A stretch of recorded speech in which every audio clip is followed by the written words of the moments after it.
عدی بن حاتم رضی اللہ تعالیٰ عنہ کے والد حاتم طائی کے بارے میں تو سب لوگوں نے سنا ہی ہوگا، بڑے مشہور تھے، بڑے سخی تھے۔ تو حاتم طائی ایک دفعہ کسی سفر پر تھے، رات ہو گئی، ایک جگہ پڑاؤ کرنا تھا، کوئی چیز نظر نہیں آ رہی تھی، قریب میں کوئی رہائش، کوئی محلہ، کوئی قصبہ، کوئی دیہات، کوئی چیز نظر نہیں آ رہی تھی، تھکاوٹ بہت زیادہ تھی۔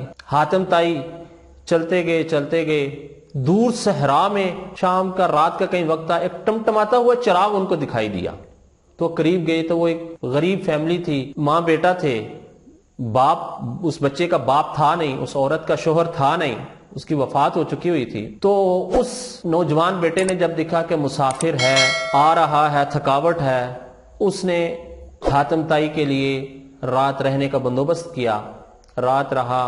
بہرحال سب کچھ جو ایک مسافر کی ضروریات ہوتی ہیں اس نوجوان بیٹے نے مکمل کی۔ صبح کے وقت اس نوجوان نے ایک بکری کا بچہ ذبح کیا، اور بچہ ذبح کرنے کے بعد، بکری کا بچہ ذبح کرنے کے بعد اس نے اس بکری کے بچے کے سری کو میں سے مغز نکالا، مغز یعنی دماغ نکال کر اس کو توے پر بھونا، اور وہ حاتم طائی کے آگے ناشتے کے طور پر رکھ دیا۔ حاتم طائی نے ناشتہ کیا اور اس کو وہ مغز بہت زیادہ اچھا لگا، بہت ذائقے دار تھا، بہت مزیدار تھا۔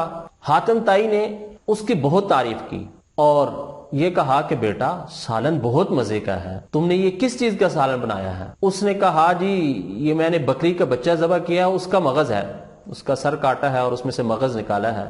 اتنی دیر میں بچہ اٹھتا ہے اور اس کے گھر میں، اس کے اس خیمے میں یا قریب جہاں بھی، اس کے پاس تقریباً 10 بکریاں تھیں، اس نے 10 کی 10 بکریاں ذبح کر دیں اور 10 بکریوں کے سر کاٹے، اور ان تمام میں سے اس نے مغز نکالا، سب میں سے، اور مغز نکال کر توے پر بھونا، پکایا اچھی طرح اور حاتم طائی کے آگے پیش کر دیا۔ حاتم طائی نے کہا تم کہاں چلے گئے تھے؟ انہوں نے کہا جی آپ نے میرے کھانے کی تعریف کی تھی کہ آپ کا کھانا مجھے بڑا پسند آیا، تو ہمارا یہ نہیں ہے، ہماری روایات نہیں ہے، یا یہ ہماری روایات کے خلاف ہے کہ کوئی مہمان آئے اس کو جو چیز پسند ہو اور ہم اس کو پیش نہ کر سکے، تو لہٰذا میرے پاس 10 بکریاں تھیں، میں نے کہ وہ ساری کی ساری ذبح کر کے ان کا مغز نکال کر، ان کے سروں کو کاٹا، مغز نکال کر آپ کے سامنے پیش کر دیا۔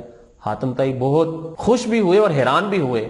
بہرحال جاتے ہوئے انہوں نے اپنا کوئی 100 دینار 200 دینار یہ جتنا بھی لکھا ہے وہ اس نوجوان کو یا اس غریب فیملی کو انہوں نے ہدیہ دے دیا۔ بات آئی گئی ہوگی۔ پھر کسی نے کافی عرصے کے بعد حاتم طائی سے پوچھا، حاتم طائی کیا تم نے اپنی زندگی میں کبھی اپنے سے زیادہ کسی کو سخی پایا؟ تو حاتم طائی نے یہ والا واقعہ سنا دیا جو میں نے ابھی آپ کے سامنے پیش کیا ہے۔ تو جب یہ واقعہ حاتم طائی نے سنایا تو سامعین نے کہا کہ سخی تو پھر آپ ہوئے نا، کہ آپ نے 100 دینار کو بعد میں دے دیا، سخی تو آپ ہوئے نا کہ آپ نے ان کو بعد میں 100 دینار دے دیے۔ تو حاتم طائی نے فرمایا نہیں، سخی میں نہیں، سخی وہی تھا، مجھ سے بھی زیادہ سخی۔ سامعین نے یہ جو بھی سن رہے تھے انہوں نے وجہ پوچھی، آخر وہ آپ سے زیادہ سخی کیسے ہو گئے؟ تو حاتم طائی نے کہا کہ اس کے پاس جو زندگی کی جمع پونجی تھی وہ ساری کی ساری اس نے لٹا دی، میرے پاس تو جو زندگی کی جمع پونجی تھی اس میں سے میں نے کچھ حصہ اس کو دیا نا، جبکہ اس نوجوان بچے نے ساری کی ساری اپنی زندگی کی جمع پونجی مجھ پر لگا دی، تو لہذا وہ مجھ سے زیادہ سخی ہوا۔ تو عزیز دوستو، حاتم طائی کا یہ واقعہ ہمارے لیے بہت بڑا سبق ہے۔ ہمیں بھی چاہیے کہ ہم بھی سخاوت کریں، اور سخاوت صرف مال خرچ کرنے کا نام نہیں ہے، خوشیاں تقسیم کرنے کا نام بھی سخاوت ہے، مسکراہٹیں لوگوں کے چہروں پر بکھیرنے کا نام بھی سخاوت ہے، اسی کو صدقہ بھی کہا گیا ہے، اور آسانیاں تقسیم کرنا یہ بھی سخاوت ہے، لوگوں کی راہوں میں روڑے نہ اٹکانا، ان کو مشکلات سے بچانا یہ بھی صدقہ ہے اور سخاوت ہے۔ حدیث کے مطابق راستے میں کسی بھی تکلیف دہ چیز کو ہٹا دینا یہ بھی سخاوت ہے، صدقہ ہے، لہذا ہم سب کو اس پر عمل کرنے کی کوشش کرنی چاہیے۔ اللہ ہم سب کا حامی و ناصر ہو۔ وآخر دعوانا الحمدللہ رب العالمین۔